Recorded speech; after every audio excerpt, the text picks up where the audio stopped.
आज मैं आपके सामने एक ऐसे इश्यू पर आवाज उठाने आया हूं जो सिर्फ एक इंडिविजुअल का नहीं बल्कि पूरे एजुकेशन सिस्टम का इम्तिहान है। ये सिर्फ एक कंप्लेंट या एक केस नहीं बल्कि सच और झूठ, ईमानदारी और धोखे के बीच का फैसला है। सबसे पहले मैं आपको मिस ज़ैनब पिरानी के बारे में बता दूं। ज़ैनब पिरानी सितंबर 2016 से मार्च 2023 तक Mohammed Haji Saboo Siddik college of engineering ढकल्ला, मुंबई में एसोसिएट प्रोफेसर और head of computer engineering department के तौर पर अपनी सर्विसेज अंजाम दे रही थी। लेकिन मार्च 2023 में उन्होंने ऑफिशियली कॉलेज छोड़ दिया और अप्रैल 2023 से दे मॉन्टफोर्ट यूनिवर्सिटी, लीसेस्टर, लंदन, यूके को ज्वाइन की। आज भी वो वहां मॉड्यूल लीड और कंप्यूटर साइंस एजुकेटर के तौर पर काम कर रही है। मतलब सबको क्लियर था कि ज़ैनब पिरानी अब इस इंस्टीट्यूशन का हिस्सा नहीं है। मगर दोस्तों, असल कहानी यही से शुरू होती है।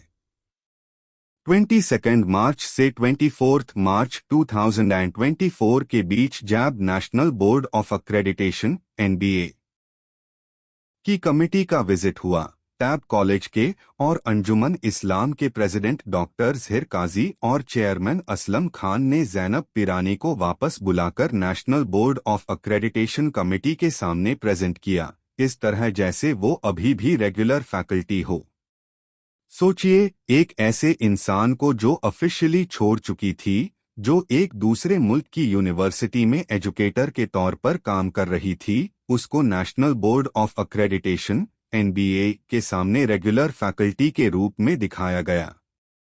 ये सिर्फ एक फ्रॉड नहीं, ये एक प्लान्ड मिस रिप्रेजेंटेशन था। क्योंकि कंप्यूटर इंजीनियरिंग डिपार्टमेंट में सिर्फ एक ही एसोसिएट प्रोफेसर थी जिनकी यूनिवर्सिटी ऑफ मुंबई से अप्रूवल था, और वो थी ज़ैनब पिरानी। उनके बिना डिपार्टमेंट की NBA एक्रेडिटेशन पॉसिबल ही नहीं था। मतलब एक्रेडिटेशन लेने के लिए मैनेजमेंट ने झूठ का सहारा लिया, एक ऐसी फैकल्टी को दिखाया जो कि कॉलेज को छोड़कर दूसरी जगह नौकरी पर थी। पूरे कॉलेज के स्टाफ को पता था कि ये फ्रॉड हो रहा है।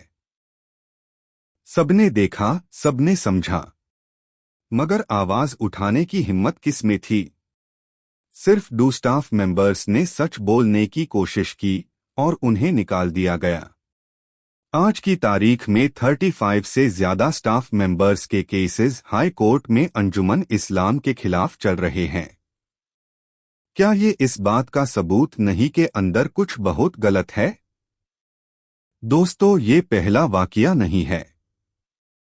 अंजुमन इस्लाम की मैनेजमेंट का रिकॉर्ड इस बात से भरा हुआ है कि वो अपने पॉलिटिकल इन्फ्लुएंस और पावर का गलत इस्तेमाल करती है। अब्दुल रज्जाक कालसेकर टेक्निकल कैंपस में एक मजदूर जो कि वहां काम कर रहा था, उस मजदूर ने सुसाइड किया, लेकिन केस को पॉलिटिकल प्रेशर से दबा दिया गया। सोचिए, एक इंसान की जान चली गई, लेकिन केस को पुलिस में रजिस्टर तक नहीं दिया गया। आखिर क्यों? अब्दुल रज्जाक कालसेकर टेक्निकल कैंपस में डायरेक्टर अब्दुल रज्जाक होनुतागी ने मुंबई यूनिवर्सिटी के एग्जाम पेपर को लीक किया, सिर्फ एक लड़की को पास करवाने के लिए। ये ऑर्डर आया था प्रेसिडेंट डॉक्टर ज़हिर काजी के कहने पर। CCTV कैमरास ने सब रिकॉर्ड किया। फैकल्टी ने वीडियो यूट्यूब पर अपलोड कर दिया। आप CCTV के रिकॉर्ड को यहां देख सकते हैं। और सच सामने लाने की वजह से फैकल्टी को जॉब से निकाल दिया गया। मतलब जो ईमानदारी दिखाए, उसको अपने जॉब से हाथ धोना पड़ेगा। अब सुनिए दोस्तों, साबू सिद्दीक पॉलिटेक्निक के प्रिंसिपल डॉक्टर कुरैशी का एक ही वक्त में 2 कॉलेजेस में प्रिंसिपल के पोस्ट पर रहना, ये एक क्लियर फ्रॉड था। आप कुरैशी की ज़बानी सुनिए।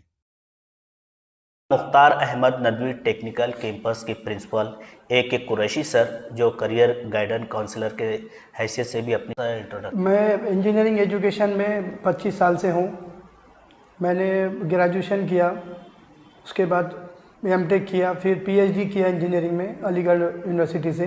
अलीगढ़ मुस्लिम यूनिवर्सिटी से, और मैं साबू सिद्दीक में प्रिंसिपल था। लास्ट ईयर मालेगांव में ये कॉलेज में principal as a principal join हुआ हूँ। जब मंसूरा कॉलेज को ये बात पता चली तो उन्होंने कुरैशी को निकल दिया, लेकिन डॉक्टर ज़हिर काजी ने फिर भी उसका सपोर्ट किया और वो आज भी साबू सिद्दीक पॉलिटेक्निक में है। क्यों? क्योंकि ज़हिर काजी के लिए ये सब लोग एक सिस्टम का हिस्सा है जो उनके गलत कामों में मददगार है। ये सब इंसिडेंट्स एक चीज को प्रूव करते हैं, अंजुमन इस्लाम की मैनेजमेंट बार बार गलत प्रैक्टिसेस, पॉलिटिकल इन्फ्लुएंस और मैनिपुलेशन का सहारा लेती है। वो इंस्टीट्यूशंस को चलाने के लिए नहीं बल्कि अपने पर्सनल और पॉलिटिकल फायदे के लिए उसे करते हैं, और जो आवाज उठता है उसकी आवाज को दबा दिया जाता है। इसीलिए 5 मई 2025 को मिस्टर मोहम्मद असलम नूर मोहम्मद शेख ने इस मैटर पर एक ऑफिशियल कंप्लेंट फाइल की। लॉयर्स ने भी national board of accreditation (NBA) को कंफर्म किया कि ये कंप्लेंट बिल्कुल सही और जेन्युइन है। मतलब अब ये सिर्फ एक आरोप नहीं बल्कि एक लीगली वेरीफाइड सच है। हमारी डिमांड सिंपल है, गवर्नमेंट और national board of accreditation (NBA) को इस मैटर की प्रॉपर, फेयर और ट्रांसपेरेंट इन्वेस्टिगेशन करनी होगी। अगर फ्रॉड और मिसरिप्रेजेंटेशन प्रूव होती है तो कॉलेज की एक्रेडिटेशन ट्यूरेंट कैंसल की जानी चाहिए और जो लोग इस फ्रॉड में शामिल हैं उन पर कानूनी कार्रवाई होनी चाहिए।